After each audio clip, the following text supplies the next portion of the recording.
Well, well, well.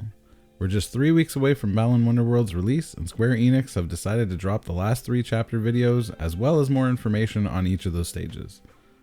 I've had to pull some of the information again from the Japanese website, so keep in mind I don't read Japanese and I've used Google Translate to try and make the most of the information available.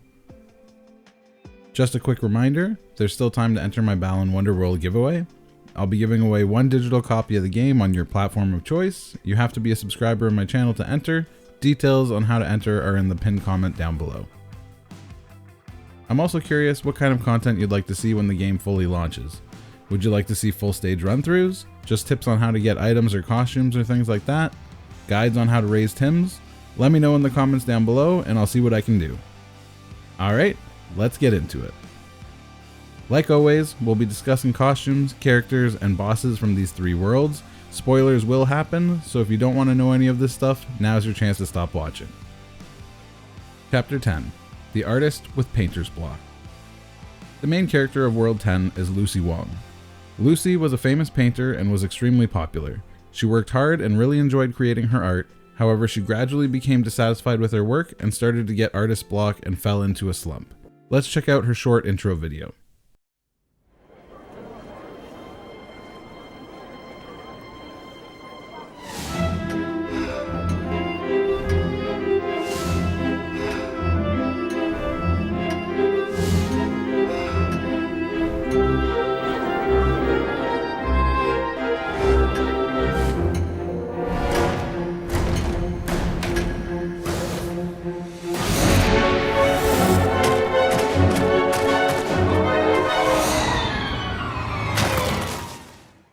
Looking at the screenshots of Lucy's world, we can see it's chock full of painting motif and references.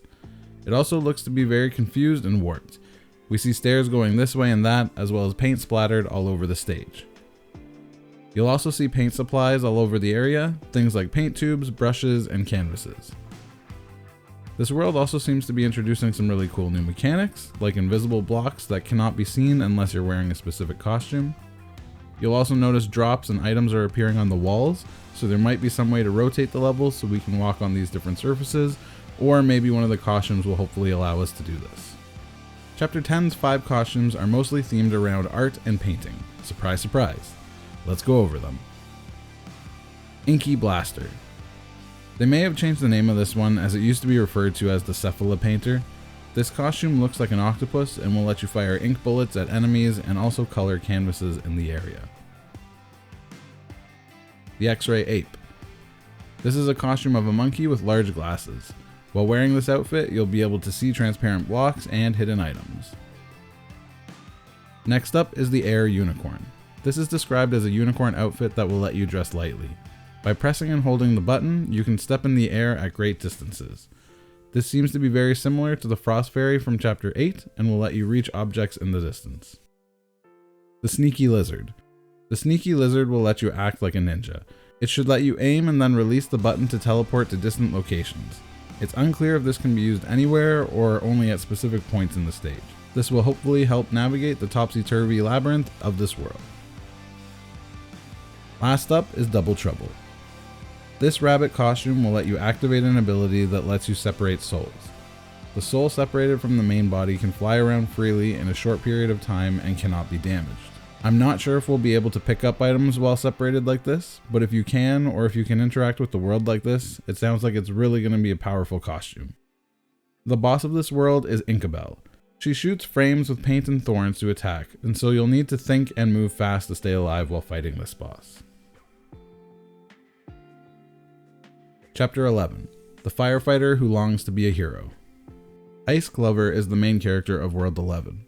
Ice has always wanted to be a hero, so he has become a firefighter to live out his dreams. Being new on the job, Ice is put to the test against a large fire, and he is scared and begins to worry about whether he can really fulfill his fantasy or if he'll give in to his fears. Here's his short intro video.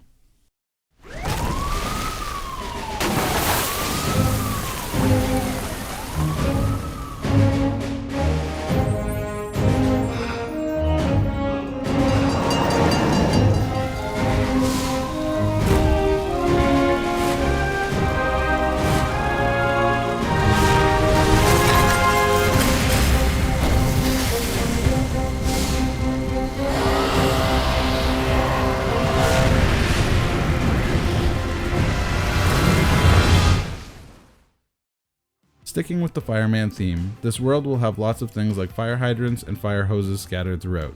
You might even spot a fire engine. Fire will play a big part in this world as it's Ice's fear. We'll probably have to time our platforming jumps with these flames, or a costume might help put them out. Just like the fire, lava will also play a big part in this world. If you cool off the lava, you might be able to walk on it. It also looks like we'll have a large construction blocks to move throughout this world. Good thing we might have a costume to help out with that. Alright, let's get to the good stuff. Costumes. This world will have costumes that remind us of firefighters in general, like fire hydrants and long ladders, and it has 6 in total. First up is the water blaster. Not only does this costume look like a fire hydrant, but it will let you fire water-cooled bullets to attack enemies or to cool lava to let you pass. Then we've got the bulldozer. This bulldog costume will give you great strength and let you move special blocks by pushing, like a bulldozer. Key mouse. This is pretty much exactly like it sounds, a mouse with a key-shaped tail. When wearing this costume, you can open other costume boxes even if you don't have a key. I wonder if this means that they'll put less keys in this stage so we actually have to use this costume. Next up is the ladder man.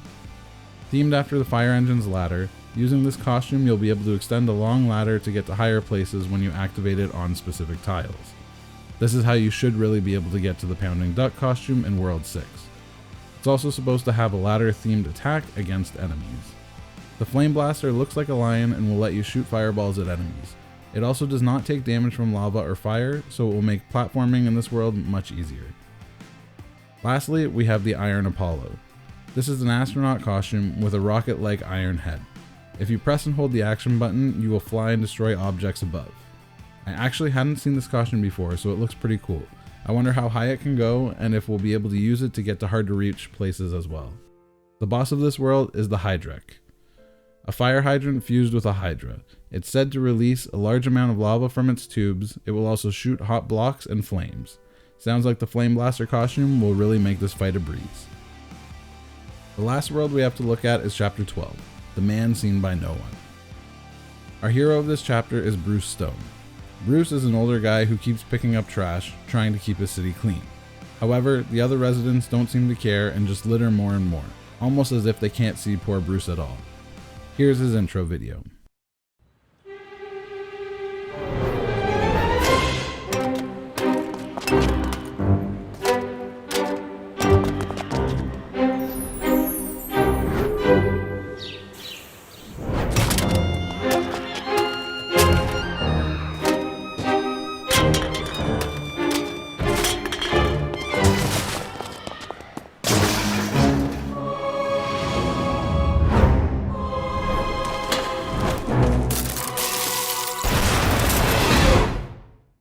World 12 looks to be a fusion of Bruce reaching old age and the harshness of new generations that don't care about good intentions of others. We see what looks like decaying ruins that most likely refers to Bruce's age, and some kind of new tech that represents the new generations replacing him. There look to be a lot of platforming and laser or jump challenges in this world. The costumes of this world reflect Bruce's feelings of being invisible and broken. First we have the Vacuum Blaster. This is a vacuum cleaner shaped dinosaur that sucks in enemies and items. You can also spit out the enemies and use them as projectiles. Then we've got the Invisible Man. This costume lets you go invisible and not be noticed by any enemies. However, it sounds like it's going to work like the Box Fox costume and randomly change between being visible and invisible. The Jolt Tiger. With this costume, every time you stop, an electric jolt covers your body and damages any nearby enemies. The Fixer Upper costume is supposedly based on a monk. It can repair certain broken objects in the world by touching them. Lastly, we have the Sunwalker. This costume lets you manipulate time, except against strong enemies. While wearing this costume, time will stop when you stop. It will then resume when you start to move. The last boss we have information on is Hooverton. He will suck up the floor and shoot it back at you along with junk, destroying the stage. This can make traversal difficult, so you may have to repair the stage as the fight goes on. Well, that's it for the new info today. I'm really curious if there will be a 13th world, as I would assume that we'll have to face Lance at the end. This could also be just a boss fight when we finished all the other levels, so who knows. Only a few weeks away until we get to play through the whole thing. Thanks so much for watching, and as always, happy gaming.